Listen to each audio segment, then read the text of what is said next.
button.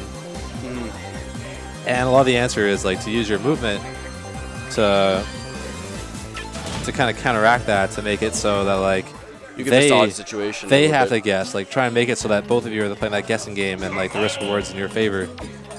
Like even when I played more of the mouse out, right, it was like I had him by the ledge. I know like he wants that dash attack, so I was jumping away. I was like, all right, if you can wait for me to push that button. I'm not gonna push any buttons. I'm jumping away. If you want dash attack, go for it. But I'm also gonna run towards you. Like, what are you gonna do? Pivot grab. And so it's like now it's kind of like, all right, if you jump towards me, you know I can get my combo started. But if you don't go towards me, then maybe I can like pick up on that. I can read that, and now it's on my terms because now I pick when I come to you as opposed to you coming to me. So kind of switch the role of aggressor and what is it called? The aggressee. Yeah, you have to use your movement. There's no other way around it, and you have to be like always ready for that dash attack. That dash attack leads into so much, up tilts, up air, just everything. Well, I mean, I played Kuro. I think it's like the second best pit in Japan at the pre-Genesis tournament. I did it with DDD, and like DDD is slow as hell. He's super slow. He doesn't even have like a dash attack. He doesn't have a spacing tool. He's like, he has to be within like an arm's reach basically to do anything, and he's just dash attack, and just using that movement just slowly, you can counteract that. Anyways, so this is interesting for me personally because I played this matchup last week. Yeah, but Lemmon's also a fantastic ZSS, and he beat Sandman, but he lost to you. Sandman lost to Durango in winners, and I think Lemmon, I played him in winners finals. So I don't. Oh, did Sandman make it to losers finals? Sandman made it to losers semis, I know. All right, I don't think these two played then. No, but I have seen these two play before in this matchup, and Lemmon did win. But it wasn't last week. Ooh, that was tasty. That was tasty. All right, so catching the 2-frame with the down smash, going into the I don't know what that's called. That's something that hurts, but I guess it's something you have to respect. Counterplay to that, like I play Falcon for example. Mario's always trying to go for the dash attack, and like other shenanigans. People kind of like try to hit the inside of the ledge, so if you can kind of like maybe grab the outside, I don't know if that's really good for a Zero Suit. You can also make your angles trickier to maybe like mess with their timings. And the last thing is just not even go for the ledge at all. And the same down smash kickflip setup. Yeah, back to back. Jesus, I was explaining like that one interaction, and boom, the match is over. Yeah, no, it's just like two types of commentators. Is he okay? He's just like staring into space, like what's up? Yeah, no, it's just like because that was tough. Because when you die the same way twice, it kind of once again it affects your motive. Am I that readable? And Sandman's a fantastic player, so that's hard. It's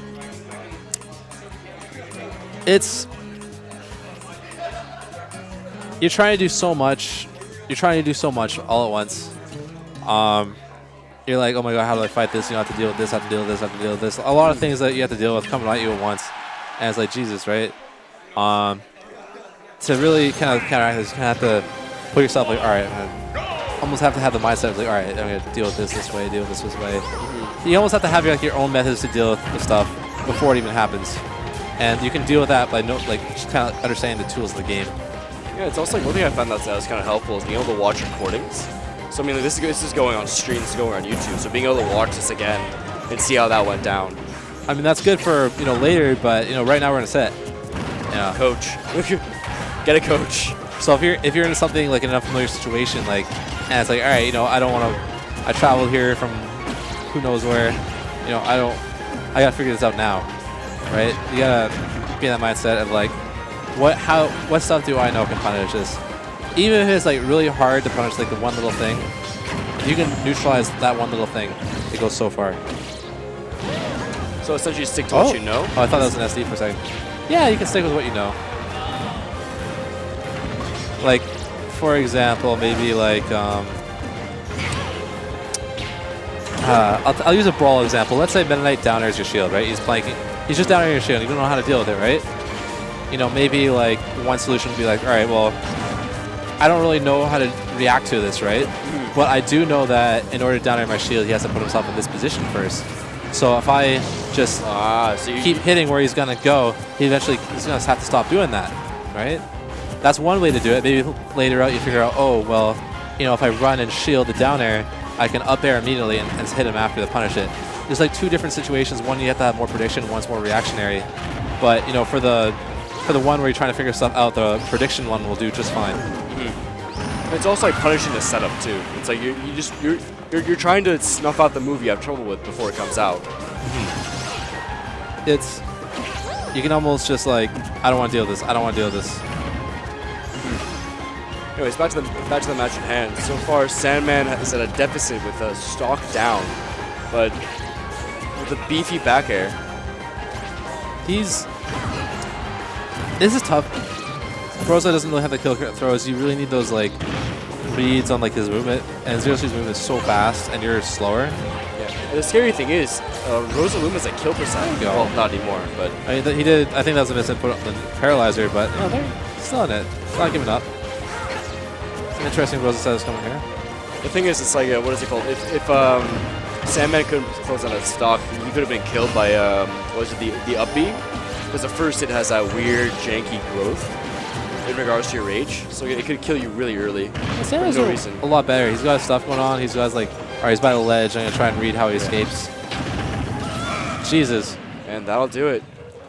Well, that's not the set though. We're still in, but Jesus. Yeah, we got one more.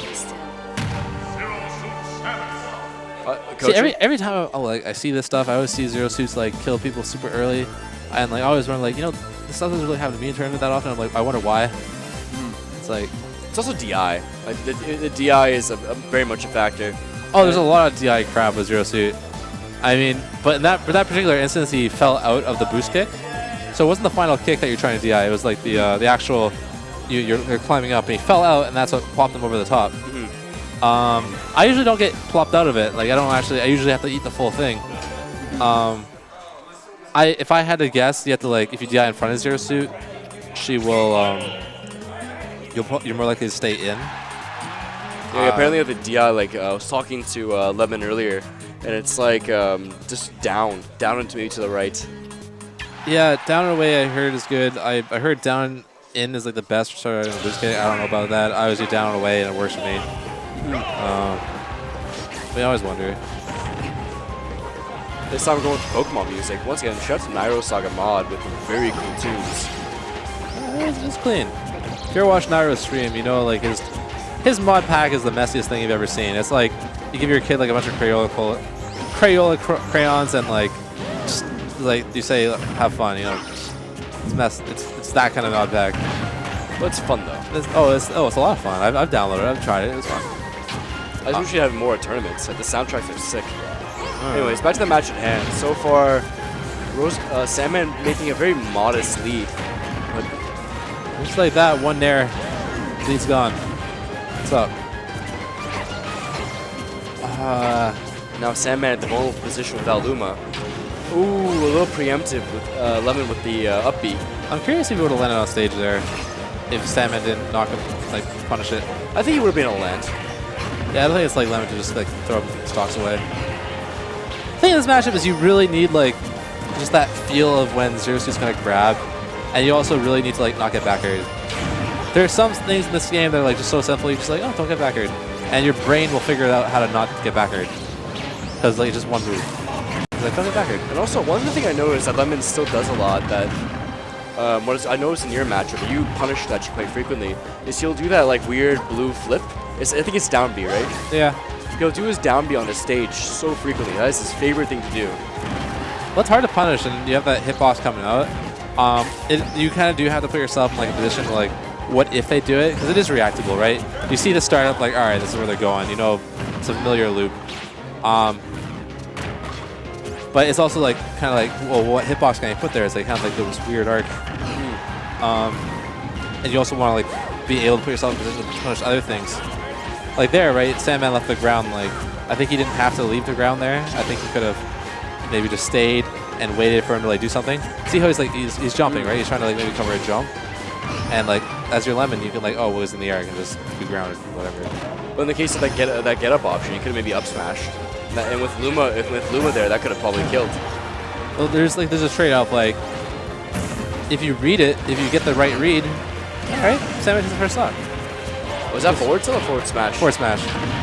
There's a trade-off. If you're at the ledge, you can try and cover as much as you can, but your punish on what they're going to do is probably not going to be that good. But if you read like one specific thing that they're going to do it and you get a call on it, then your punish is going to be like a lot bigger because like, oh, you have more time to prepare that punish. And so this is even again. Then do some adjustments. It's much more even of a matchup than we see the last two. What is it called? So he catches the air dodge, falls out of it, down air. What am I gonna do with this? Oh, gets the see down throw, right? There's nothing guaranteed out of down throw, nothing. But if you DI in, everything's the world's zero store. Yeah, but it's a 50-50, I think. Yeah. No. No. You just DI out. Really? It's all DI. If it's DI in, guaranteed. DI out, boom, nothing. Interesting. I always thought it was a 50-50. You really gotta be like on point with the DI, and he gets the two frame. The 2-frame again. I don't even know if we call it a 2-frame. Considering that like Rosalina's hurt box goes above the ledge, I don't know if it goes like there normally.